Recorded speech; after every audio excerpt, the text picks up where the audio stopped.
नमस्कार सर्वांना, दीपास किचनमध्ये आज आपण अतिशय स्वादिष्ट एकदम चविष्ट असा सोलापुरी स्टाईल दालचा राईस बनवणार आहोत।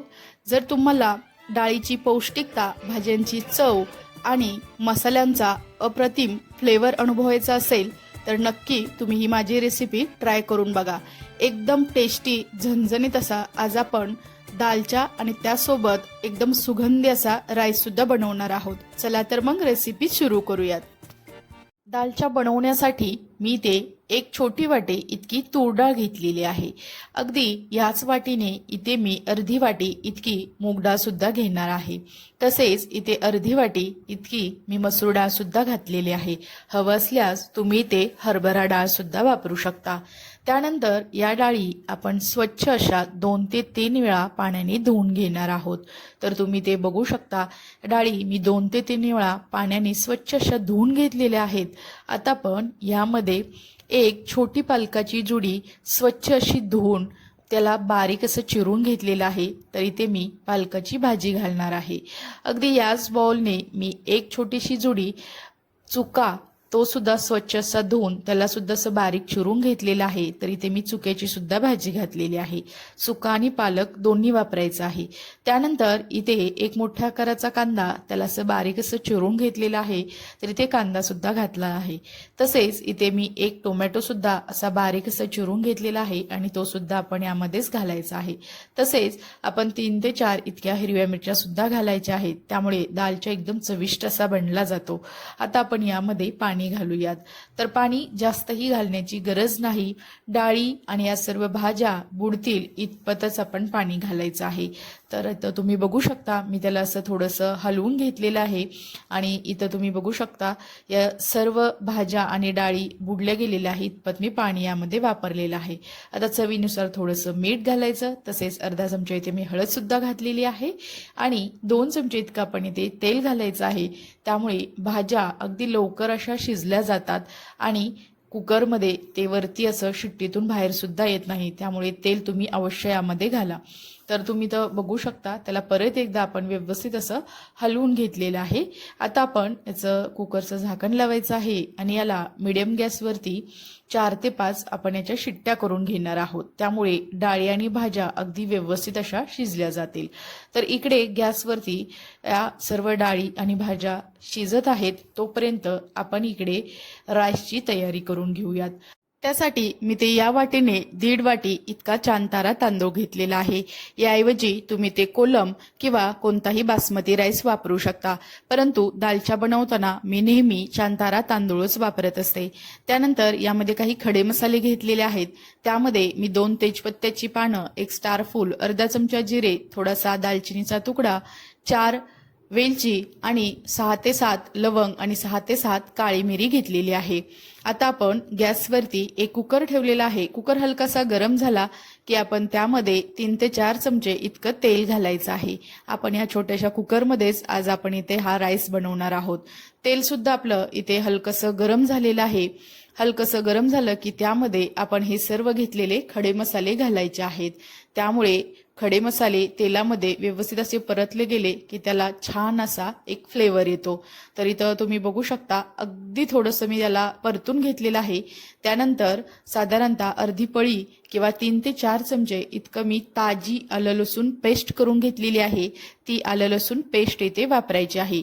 त्यामुळे हा राईस एकदम टेस्टी असा बनला जातो। शक्यतो करून अगदी फ्रेश अशी तुम्ही ही आलं लसूण पेस्ट वापरायची आहे। त्यामुळे राईसला एकदम भारी अशी चव येते। त्यानंतर इथे तांदूळ सुद्धा मी 2 ते 3 पाण्याने स्वच्छ असा धुवून घेतलेला आहे आणि हा तांदूळ यामध्ये आपण इथे घालायचा आहे। आता आपण याला अगदी व्यवस्थित असं यामध्ये मिक्स करून घेऊयात। तर तुम्ही तर बघू शकता, मी व्यवस्थित असे मसाले या पूर्ण राईसमध्ये किंवा या तांदळामध्ये मिक्स करून घेतलेले आहेत। आता इथे आपण 1.5 वाटी इतका तांदूळ वापरला आहे। त्यासाठी मी इथे 3 वाट्या इतकं पाणी घातलेलं आहे। तुम्ही कोणता तांदूळ वापरत आहे त्यानुसार तुम्ही पाणी कमी अधिक करू शकता। त्यानंतर चवीनुसार यामध्ये मीठ घालायचं आहे। मीठ घातल्यानंतर सुद्धा आपण याला व्यवस्थित असं हलवून घ्यायचं आहे। त्यामुळे मीठ एकसारखं असं सर्व भातामध्ये मिक्स होतं। तुम्ही तर बघू शकता, मी त्याला असं थोडंसं हलवून घेतलेलं आहे. आता आपण कुकरचं झाकण लावायचं आहे आणि याला मीडियम गॅसवरती आपण 3 शिट्ट्या करून घ्यायच्या आहेत. इकडे आपला राईस तयार होत आहे तोपर्यंत इकडे आपण दालच्यासाठी जो कुकर लावला होता तो कुकर सुद्धा आपला इकडे थंड झालेला आहे. त्यावरील झाकण आपण काढून बघूयात. तर तुम्ही ते बघू शकता, यातील सर्व भाज्या आणि डाळी अगदी व्यवस्थित अशा शिजल्या गेलेल्या आहेत. तर त्याला मी एका मेशरच्या साह्याने चांगलं असं गोठून घेणार आहे. तर तुम्ही ते बघू शकता, एकदम मस्त अशा एकजीव अशा डाळी आणि भाज्या आपल्या शिजल्या गेलेल्या आहेत. इथं तुम्हाला मी पळीच्या साह्याने दाखवते. अगदी दालच्यासाठी अशीच भाजी शिजवून घ्यायची आहे. आता आपण याला फोडणी देणार आहोत. त्यासाठी गॅसवरती मी एक मोठी कढई ठेवलेली आहे. कढई हलकीशी गरम झाली की त्यामध्ये एक पळी इतकं तेल घालायचं आहे.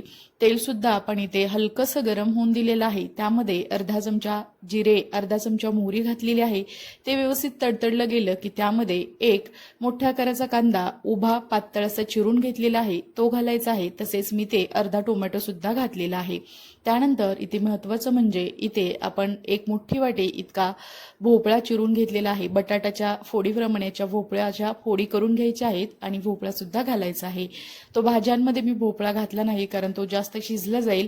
कारण दालच्यामध्ये असा थोडासा भोपळा असला की अगदी मस्त अशी याला चव येते आणि खायला सुद्धा मजा येते. तर तुम्ही तर बघू शकता, त्यामध्ये आपण 5 ते 6 चमचे इतके आलं लसूण पेस्ट सुद्धा घातलेली आहे. त्याचा खमंग असा घरभर वास दरवळत आहे. त्यानंतर इथे आपण 2 बेडगी मिरची घालायची आहे. तसेच थोडंसं मीठ सुद्धा घालायचं आहे. त्यामुळे ह्या ज्या भाज्या आहेत त्या अगदी लवकर अशा शिजल्या जातील. त्याला परत एकदा थोडंसं व्यवस्थित आपण मिक्स करून घेतलेलं आहे. आता यामध्ये आपण थोडीशी हळद सुद्धा घालूयात, त्यामुळे या भाज्या पटकन शिजतील. आता थोडंसं आपण हलवून घ्यायचं आहे आणि यावरती आपण झाकण ठेवून 2 ते 3 मिनिटाकरता याला मस्त अशी वाफ येऊन देऊयात. तर तुम्ही तर बघू शकता, यावरती मी झाकण ठेवलेलं आहे. आता इथे 2 ते 3 मिनिटे आपण याला असं शिजवून घेणार आहोत. 2 ते 3 मिनिटानंतर आपण यावरील झाकण काढायचं आहे. तर तुम्ही ते बघू शकता, ह्या भाज्या अगदी व्यवस्थित अशा शिजत आलेल्या आहेत. परत एकदा त्याला परत असं आपण परतून घेऊयात. आता यामध्ये आपण बाकीचे मसाले घालणार आहोत. तर यामध्ये सुरुवातीला मी इथे अर्धा चमचा इतकी धने पावडर घातलेली आहे. ही घरगुतीच धने पावडर आहे, त्यामुळे याला चव अगदी मस्त आहे. त्यानंतर इथे अर्धा चमचा इतकी लाल मिरची पावडर सुद्धा घालायची आहे. ही सुद्धा घरगुती आहे. तसेच आता इथे आपण थोडासा चिमूटभर इतका कच्चा मसाला सुद्धा घातलेला आहे. तसेच इथे मी सुहानाचा मीठ मसाला वापरलेला आहे. याऐवजी तुम्ही इथे दालचा मसाला मिळतो तो सुद्धा घातला तरी चालू शकतं. तर हा मसाले आपण यामध्ये व्यवस्थितपणे मिक्स करून घ्यायचे आहेत.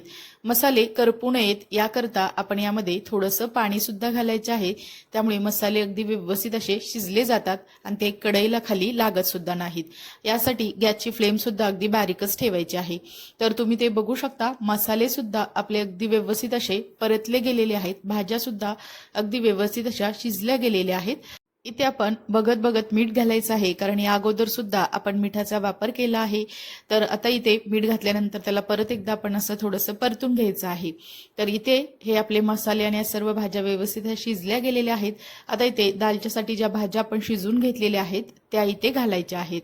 तर यामध्येच तुम्ही सांबार मसाला सुद्धा घालू शकता, परंतु मी वरून असा याला सांबार मसाला वापरून त्याचा तडका देणार आहे. किंवा या सर्व मसाल्यांमध्ये तुम्ही सांबार मसाला वापरू शकता. तर इथं आपण चिंचगूळ पाणी किंवा त्याला कोळ ज्याला म्हणतो आपण तो घातलेला आहे. त्यामुळे दालचा अगदी टेस्टी असा बनला जातो. परत एकदा त्याला व्यवस्थित असं मिक्स करून घेऊयात. मस्त असा याचा सुगंध दरवळत आहे. तर आता इथे मी सांबार मसाला याचा वरून असा तडका देणार आहे. त्यामुळे एकदम मस्त असा याला फ्लेवर येतो आणि चव सुद्धा एकदम मस्त लागते. तर इथं तुम्ही बघू शकता, हा सांबार मसाला मी इथे असा मिक्स करून घेतलेला आहे. तर इथे हा आपला मस्त असा सोलापुरी स्टाईल दालचा आपला बनवून तयार झालेला आहे. थोडंसं आपण याला अजून एक छान अशी उकळी आणलेली आहे आणि वरून मस्त अशी हिरवीगार कोथिंबीर घालायची आहे. तर इथे आपला गरमागरम असा दालचा तयार आहे. तसेच इकडे आपला गरमागरम त्यासोबत लागणारा राईस सुद्धा आपला तयार झालेला आहे. याचा सुद्धा आपण कुकर उघडून पाहूयात. तर राईस सुद्धा अगदी मस्त असा शिजला गेलेला आहे. अगदी मोकळा सुटसुटीत झालेला आहे आणि याचा सुद्धा सुगंध मस्त असा सुटलेला आहे, कारण यामध्ये खडे मसाले आणि आलं लसूण पेस्टचा आपण वापर केलेला आहे.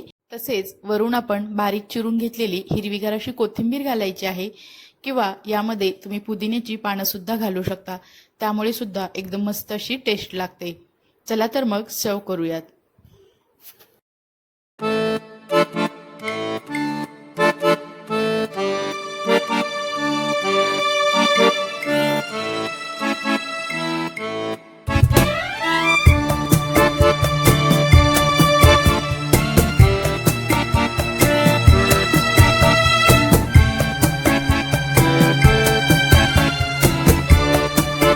चला तर मग रेसिपी आवडली असेल तर नक्की दीपाज किचन या यूट्यूब चॅनलला लाईक, शेअर आणि सबस्क्राईब करा. आणि हो, आपल्या चॅनलवरती आपण किचन, स्वच्छता तसेच किचनमधील उपयुक्त अशा टिप्स संदर्भात सुद्धा व्हिडिओ टाकत असतो, ते सुद्धा नक्की पहा.